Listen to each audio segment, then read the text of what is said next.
Welcome once again to the Parish Rectory of San Pascual Bailon Parish Rectory. Yan. May mga tanaman, we have plants, pero hindi pa nakapintura ang aming lalagyan ng halaman. Pero katatapos lang mag-tiles. Tingnan mo, we have just finished putting the tiles, setting the tiles. So, pagpasok mo sa loob ng kumbento, inaayos ang mirror. This is the convent. Then pag dating mo dito, patuloy naglalagay ng tiles. Yan. Ito, lalagyan ito ng tiles. Yan. So this is the convent. Pero may mga bagay pa nga dapat ayusin. So, pasok tayo dito sa isang kwarto. Patuloy pa rin. Yan. Kailangan ito i-tiles. Pag sa taas, yun. Dito pa rin. So,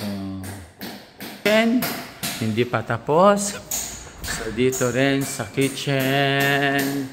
Sa kitchen sa taas. Tingnan mo. Yan. So, this is, here we are.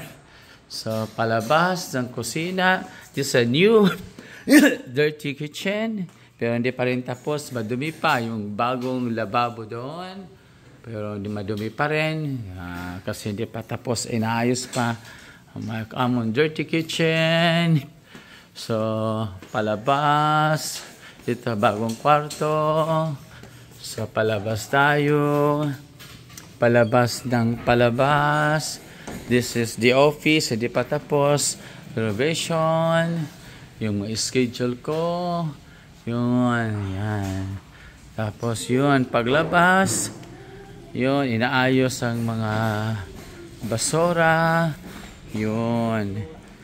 Yan, patuloy, para maitapon ng si Mama Mary, hindi pa nakaibalik doon sa lalagyan. O sige, ibabalik na natin si Mama Mary doon sa Bortangan, doon sa may balkon.